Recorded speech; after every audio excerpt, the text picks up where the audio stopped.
Welcome to Profiling Evil, the Public Record by Mike King. Recently, I focused the public record on the arrest of Jean-Luc Brunel, the alleged co-conspirator in the sex ring case surrounding the now deceased Jeffrey Epstein. I focused on that video primarily on their grooming tactics, but I've received hundreds of responses regarding this case, and I wanted to weigh in on a few of your questions and your concerns.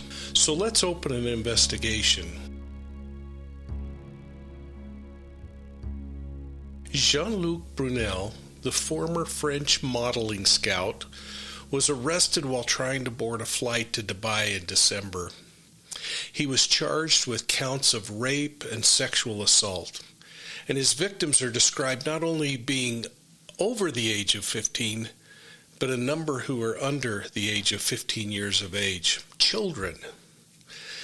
Now, one of your questions revolved around the relationship Brunel had with Jeffrey Epstein and Ghislaine Maxwell. Looking back in time, Brunel moved to the United States for a while in 1995, starting an offshoot of his modeling agency. About 10 years later, in 2005, he transformed the agency into his own company. He called it MC2 Modeling Management. And according to an article in Refinery 29, he leaned upon Jeffrey Epstein to provide financing for his venture. That's how the two really started to become close. And then later, when Epstein was charged in 2019, the indictment referenced the fact that he had leaned on his employees and other associates to lure girls to his residence where he abused them. Well, midway through 2019, Ghislaine Maxwell was also charged with helping recruit, groom, and sexually abuse the victims, some as young as 14 years of age. Brunel had faced accusations of sexual misconduct dating back into the 1980s. In fact, CBS News reporter Elaine Cobb reported once that a number of women came forward in October of 2019 with allegations of sexual assault against Brunel that spanned 30 years, 3 decades. Now, a number of you have wondered if Maxwell was speaking to law enforcement right now in an attempt to lessen the charges that are against her. You know, this is certainly a possibility, and if so, I would suspect there are a number of high-profile people who are deservedly really nervous right now. It will be really interesting to see how this case unfolds, and we might just be seeing the beginnings of an entire house of cards tumbling down.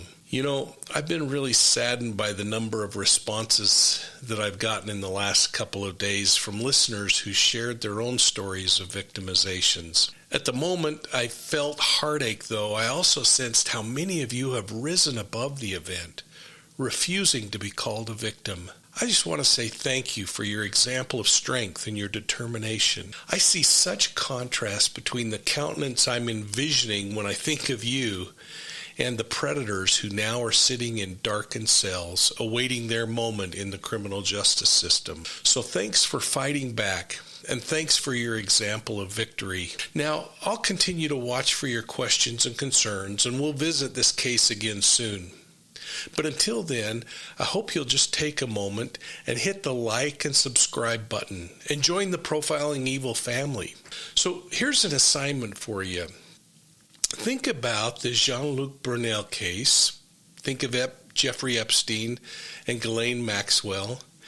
And tell me if you think that this relationship with the lending of money back in 95 to 2005 and helping Brunel become someone in this industry, if that may have led to this responsibility that Maxwell and Brunel must have felt in order to help provide Epstein with additional victims. I'll look forward to reading your comments. Well, thanks for listening, and we'll see you soon at Profiling Evil.